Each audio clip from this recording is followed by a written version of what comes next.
All right, this is take number two, folks. You don't know that though, because we were about 2 minutes in and I'm like, oops, this is classic David Donkey. Totally is. That surprised me at all. And I see how the laptop camera continues to favor you over me. Obviously, there's more light on you. You're a whiter guy than I am. Right, Too. I got more forehead to bounce it off of and We're everything. both wearing red because we're in a non-red state. I'm David. This is the podcast for September 6th. I'm joined by great colleague Hanson Hosein here. Hanson and I have known each other for a couple decades from the University of Washington, where he was the leader of a world-class the program that he largely shaped and drove around storytelling and technology and community building. He's been a great advisor for us in Common Power on a variety of things, particularly our work at Selma. So Hanson and I were just having coffee and just talking about things on our plate. And first of all, Hanson, is there anything you want to say specifically to the folks about my evolution with technology? Well, I'm really impressed. I mean, I feel like David, although he has mathematically aged since I've known him, you have technologically become younger. Okay. I mean, you behave like an alpha or a Z in terms of how you use technology and how you communicate through the technology. You're really impressive. You used to be an old legacy media guy. My first time meeting David, he was on a BBC radio interview, and now look at what you're doing. So very impressive, my friend. Yeah. There's more to that first time meeting each other's story. We didn't know each other at all. And I came in and I said, oh, I'm sorry, I was just doing a BBC radio interview. And Hanson, without missing a beat, says, "You have a face made for radio, David."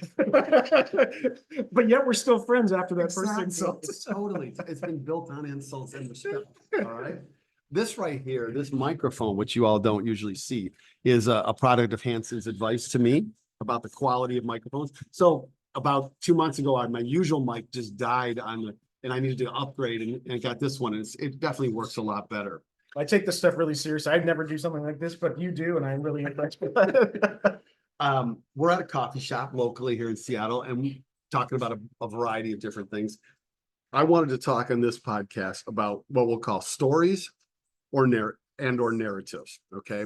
And those are so important in our culture, in all cultures, and they're so important in our political system. So can we just put on the table, we're going to put it on the table, the idea of stories and culture.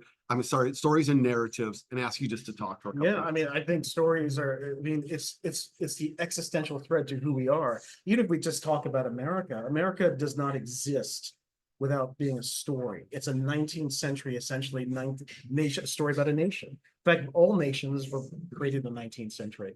And so if you don't have that story, that invisible mythology, that sacredness, since we talk about sacred stories sometimes, it's the algorithm that brings us all together.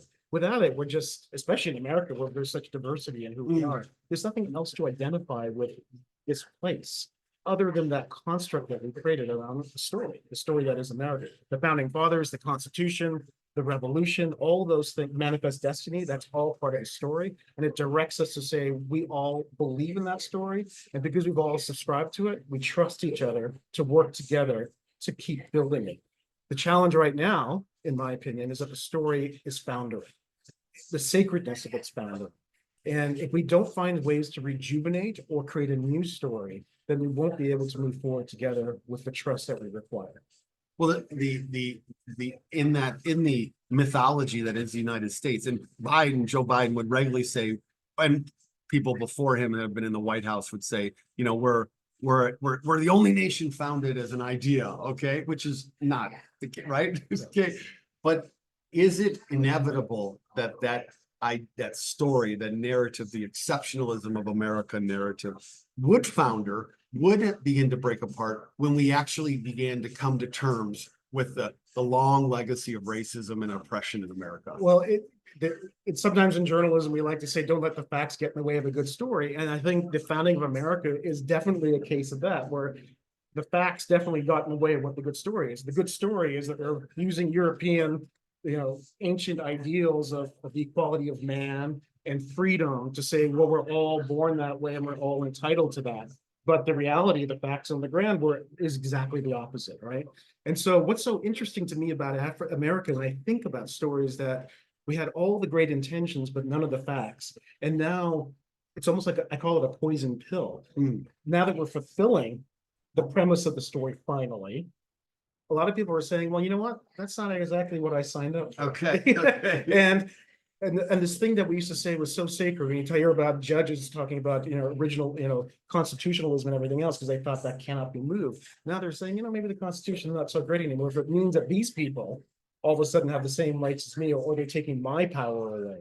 And so that's when you start, that's one of the reasons why the story is foundering, is because people don't want to believe in it anymore, because it's not giving them the result that used to benefit them. And count, so foundering suggests sinking, Losing its sacredness. losing its sacredness. There are millions of Americans, roughly 45% of them, who are not like saying we're losing it. They're saying we refuse to lose that certain white supremacist, male dominated, heterosexual Christian, right, story. Right? You're saying So they're they either refuse to lose it, or they refuse to admit that that's not the complete story. Okay. I mean, Martin Luther King, when in many of his speeches, would say, actually, this is what he was doing was an extension of the American story. Yeah, right. that's part of it. And so, Yeah. to me, the true, authentic story of America is exactly where we should be going and where we are. But then people are realizing the reality is that, we thought the story stopped here, like 1950 something, which is what Make America Great Again is about, right? Yeah. And that's when maybe 2% of America felt diverse to most people, and that's where the power comes in. And so that's the other thing about story. Tied to story is trust and power. Okay. Right. And if you can actually have a story you all believe in, then you can sort of set up who has power and who doesn't. But when the story starts to change, power starts to change as well. And that's what's been interesting since the civil rights movement began in 1950s and 60s. What is that relationship between story and power? It's fundamentally recognizing that if there's power in the story and the sacredness in that story, you've built up infrastructure and institutions to support the story. Whether it's the Congress, president, the elite that's sort of saying, this is what matters to us, please follow us. But when the story begins to founder, then you don't have that trust among those people, and then you can attack it. And so I would suggest that where Donald Trump has been really good, as he's been taking out sacredness left, right, and center and getting away with it, because people don't really subscribe to that sacredness of that story anymore. And that's where leadership begins to one where you begin to ask yourself, well, where's the power? Who wants power? Who has power? And where do I stand in the middle of all this? And what new story are we going to have that we can all believe in the future that will allow us to say, you know what, I trust you so much. I'm going to give you a bit of my individual power so you can exercise it collectively on behalf of all of us. Right now, we don't have that. Right now, the story is fragmented and power is fragmented, and people are worried about who's going to have it and what decisions they're going to make on their behalf. Is it so in the folks, the MAGA world who support Trump? Trump says bad things about this country all the time, constantly says that we're horrible, we're broken, we're terrible. There was a former student of mine who, two of them, who wrote a book called Exceptional Me, which is that Donald Trump has made the argument since he came into public life that America is foundering, but he's exceptional. Yeah. And I can restore, I can rebuild and restore. So in those bodies of folks, they are yearning for that conception of America that they believe is their birthright. That's right. It's a rolling back of the story when it stopped in probably about 1956, 1957, right? Okay. As you know, and as you talked to, that once we began to have the Civil Rights Movement and the Civil Rights Act and the Voting Rights Act, that in itself was a dissolution of the power that was originally concentrated in the hands of a dominant culture. And when they began to see that power go, they began to lose faith in the story that they had all benefited from up to that point. And so Donald Trump, he can crap all over the story right now because people think that the story hasn't benefited them in the way that they wanted to. The people who support him. Yeah. Right. And so he will come up with another story. And that's the other thing that we're dealing with here, is that we have dueling realities supported by stories, right? We have Donald Trump who's saying America as we once knew it, where a certain class had power and made decisions and everything was great. Then you have another candidate who's saying, there's a different way of doing this. It has to reflect the reality of what our demographics are today. It has to reflect what we want in terms of change. And that's the story that we want to tell. And I think this, if you think about this in the terms of Marvel, this is the end game. This is absolutely the end game of two massive conflicting stories that are, we know what they are now. We know exactly what wants and what the other one wants, and they don't actually overlap very much. So what is the American story that Kamala Harris is offering? Kamala Harris is promising that But she calls it the promise of America. well, that's exactly right. I mean, I think that literally that's what it is. That's what the promise of 1776 was, right? That eventually all men, women, and everybody else, we'd all be free. We'd all have equal amount of rights. And this would be the shining city on the hill. Back then, as you know, it was white men, property owning, Property anything, owning. right? That was it. Yeah. But that was good enough for whatever that definition was. But it's still, there was that promise. And over time, we have fulfilled that promise, not willingly, because Martin Luther King would probably say that no dominant culture ever willingly gives up power. And so you've got to fight for that power one way or the other. And that's where we are right now. And so the promise of America is a multicultural, diverse country where equality and power is spread fairly equitably. Yeah. And Obama, when he became president in 2008 and ran in 2007, he would often say that only in America is my story possible. I completely thought it was hyperbole and false, but it made me feel good. It made us feel good. Harris says something very similar today. Harris doesn't link it to just herself, though. She positions her and Tim Walz as the only way that this guy from small town Nebraska, white guy, and I from these two parents from Jamaica and from India, right, could possibly come together, in this place to run for the presidency, right? So but I will say that I don't think she dwells on that. Like that's not a major message for her. She has chosen to not foreground that tremendously. She's chosen to foreground just what she would do as president, who we want to be. She's made a decision to not emphasize her story too much. And I think Obama had to do something similar, but I think he had more of a story that he was putting out there regularly. She, to me, is running just as a candidate, essentially. And she has to, because of all the pushback we've seen against DEI and wokeism and everything else. We recognize that identity does not sell very well, at least among those who have not fully committed to one camp or the other. And so I think what her campaign is recognized from a narrative point of view is that the Trump campaign has become so unhinged and extreme that all you have to do is pretty much occupy sort of something more positive and normal. Yeah. That you can probably capture where most Americans are and don't want to be on the chaos side. And so she can't afford to alienate those people by doing that. And I don't think people necessarily see her gender and race in that regard, but she has to be, I think ultimately there's got to be almost what Obama did, a fear of missing out, not being part of this incredible train ride. So if she can create this FOMO of like, what, you didn't vote for Harris when we have a chance to put this unique character in position to really put America on this thing. That's where you start to see this tidal wave. And that's really interesting from a narrative point of view, that there could be such resistance and it takes so much narrative momentum and power to overcome that. Then every possible change after that, then you fulfill the promise of America. So let's stick with that kind of point. So you think that there is this like moment, Malcolm Gladwell might call it like a tipping point moment, or I might visually think of it and metaphorically as like the breaching of the top of a dam.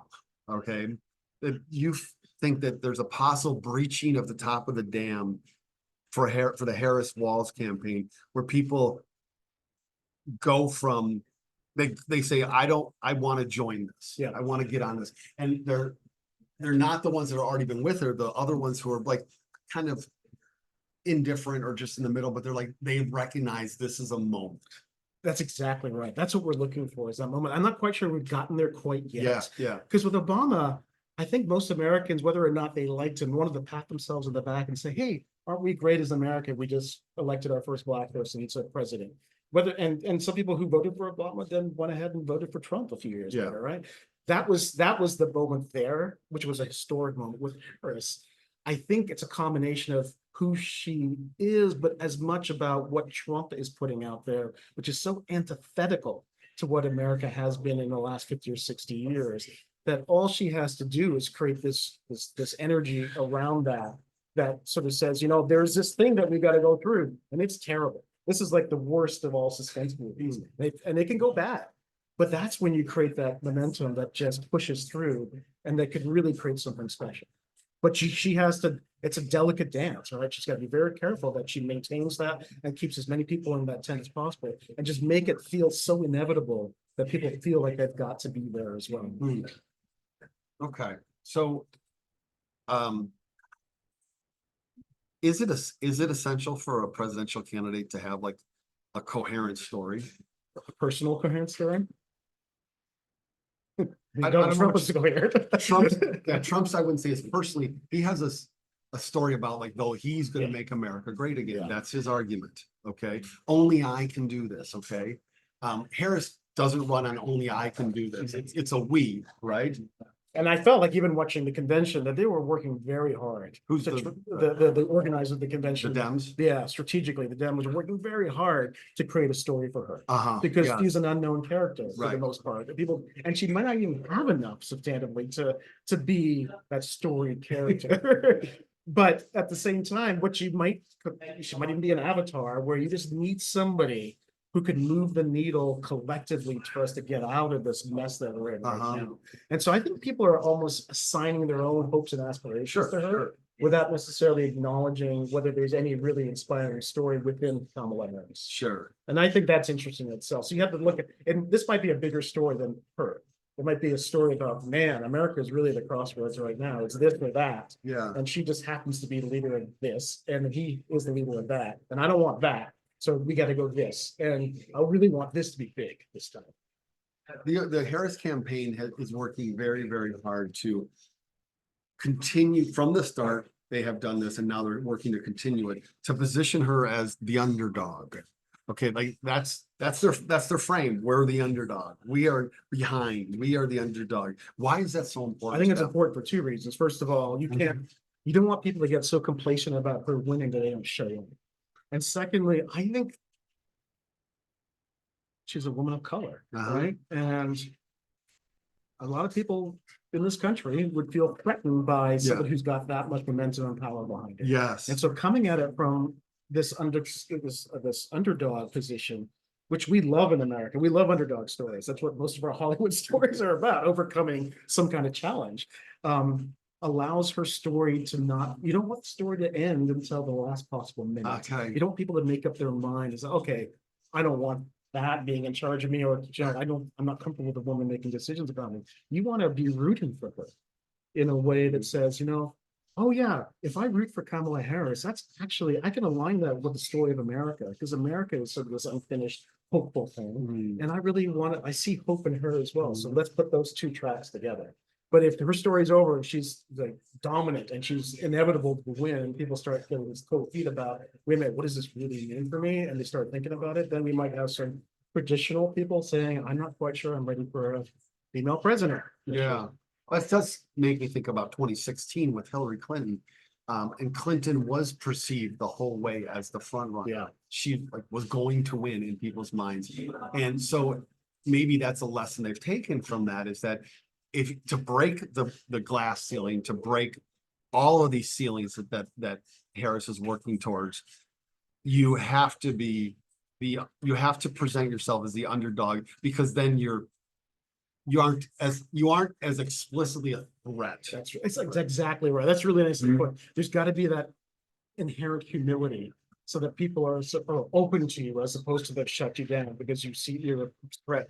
And also, frankly, it's been a genius part from a storytelling point of view to actually not be portrayed as the incumbent administration. I don't even know she's the VP. Amazing that she's the VP of the current administration, but because of Trump having been so dominant in our political culture for the last 8 to 10 years, you can actually make the case that she's the upstart, that she's the change candidate. That's incredible storytelling. Yeah. You can actually characterize it.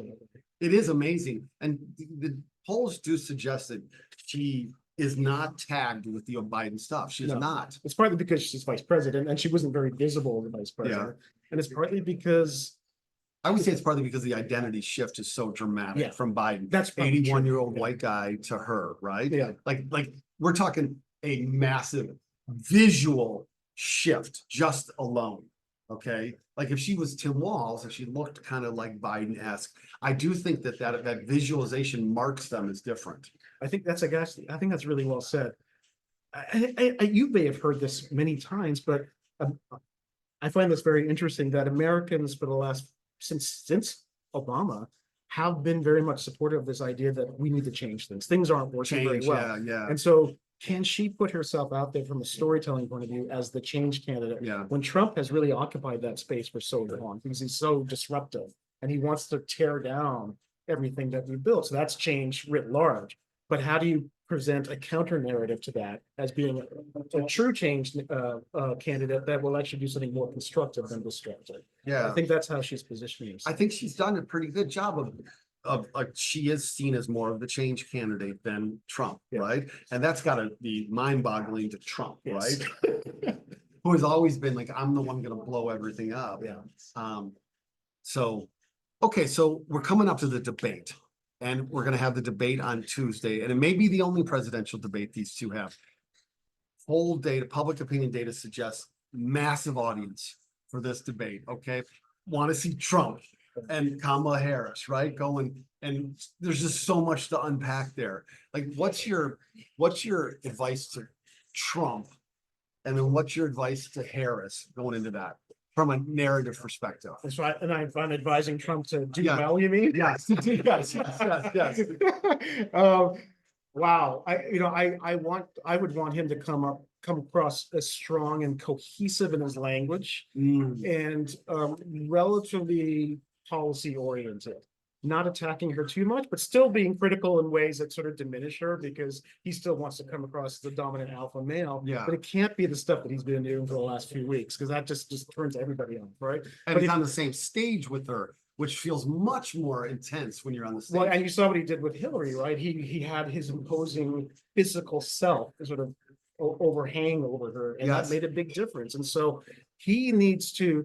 I think supporters of Trump, forgive him a multitude of sins. So he doesn't have to be super eloquent. He just has to stay on track a bit. Uh-huh. He did this with Biden to a certain degree, and he can bully a little bit, but not too much.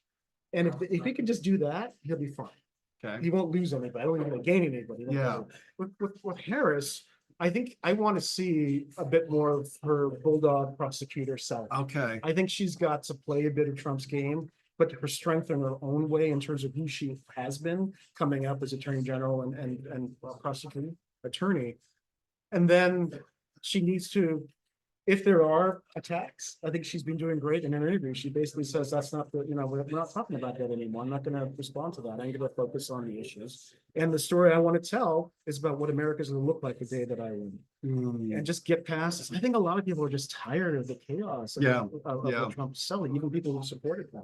So if she can present a different story and show how he could be contained, there's a methodology to containing him, then that puts her in the right state. Yeah. Okay. Yeah, that makes sense. Like she's gotta be strong in the prosecutor. But yet still presenting herself as I'm trying to knock this dude off the pedestal he's on. Like you're the one you're up on the pedestal. You're the one that has turned us this direction and I'm trying to change us. He has dominated our political conversation for so long. I know. That has to change. And this might be her unique opportunity to do that one-on-one. Yeah. And so I don't know how she goes up for the knockout punch, but she has to come across as strong as him, but in different ways. Okay. Is there anything about Harris to kind of wind down our conversation here? Is there anything about Harris's that you've seen over the last 2 months that you look at and you're like, wow, that has really surprised me in that either in her story or in her presentation or the way she's marshaled a narrative, anything like that? Didn't happen in the last 2 months. It happened in March of this year when we were in Selma, Alabama for the Jubilee of the Voting Rights March and the Bloody Sunday. And she came to speak there. Yes. And I was there for that speech, and I had never been particularly energetic about her, but I heard that speech. I heard the force that she put into what she said. I loved how she started with Israel and It Palestine. started with Israel and And Palestine. I thought that was brave, and she did it really well, because I used to cover that story as a journalist. And her credibility just went up tenfold in my mind. And I remember just going to people after that speech, and I said, what would it take to, for her to become president? Because that was presidential to me in the kind of leader that we needed. So that's when she began to impress me. Yeah, it was notable. It was a risk Yes. to do that. It was a risk for the administration because that was in very volatile period around Israel and Palestinian positions, and to do it in Selma in a way that doesn't disrespect a predominantly African-American audience focused on American voting rights, right? Yeah, but what I liked about it most is that it wasn't mushy. She wasn't equivocating at all. She took a firm position that was risky, not just with the audience there, but I think on the issue itself, which told me that there was power in her leadership, that she was willing to do something a little different on this. And I think that's really important. I know how complicated that story is, and you can really put your foot in it. And she was willing to do that. And I thought she did it in a very thoughtful way. Yeah, does Trump essentially have created the dynamic in which he's positioned as the villain to progressives and to many Americans that don't love Trump or Harris but are done with the chaos, and she gets to be the person who gets to essentially be the underdog who comes in and tries to restore and redeem in a way, though, that's different than what he's arguing for. He's arguing for a very specific race and gendered, economic, Christian worldview, whereas she seems to be like, I want to get the train back on the tracks to the promised land that the civil rights movement was driving us towards. And the question is whether the civil rights history that we all seem to love as sort of universal to American history isn't maybe as beloved by those same people who are supporting Trump as we thought, right? And so civil rights can only take you so far in terms of saying everybody, Martin Luther King is beloved by both the right and the left. I think ultimately, if her greatest success might be, and it happened as soon as Biden sort of handed over the reins to her, that she's been able to take Trump off the headlines. Yes, it's amazing, actually. And the fact that to me is ultimately where I want to see enthusiasm and narrative momentum. That wasn't there for Biden. And I knew that wasn't going to work out well. But all of a sudden, if you're seeing either a 50-50 split in terms of headlines, or she's getting more attention from the media, that tells me that we're on our way, because that's where the narrative is changing. And that's a huge accomplishment given how successful Trump has been in manipulating our conversation for the last 10 years. Yeah, it's my view that you can't win the presidency or any high level office without a coherent story that people can see and understand, and you can deliver in a short amount of time too as a candidate. So it won't be the personal Obama story this time. It'll be a bigger story about what America can. I think it is a bigger story about America than he offered. I think he did couch himself in the American story, but it was very personal for him. Yes. Yes. Yeah. No, this is somebody, and Biden sort of put it as, I need to fix this. And I think Kamala says now, we're on our way to fixing it, but actually there's a completely new story we could tell it. There's a completely new way that we as Americans could be getting along with each other again. I think that's possible. I am that hopeful. I love living in this country. I wasn't born here, and I can live at other places, but man, this country's got so much possibility still. And I think that's what she's tapping into. The promise of America. The promise of America. It's a beautiful. It's a great frame, right? It's a great. I love it. Yeah. All right. Thanks a lot, Hanson. Thank you, David. It was enjoyable. Yep. All right, folks. We'll catch you tomorrow. Keep the faith.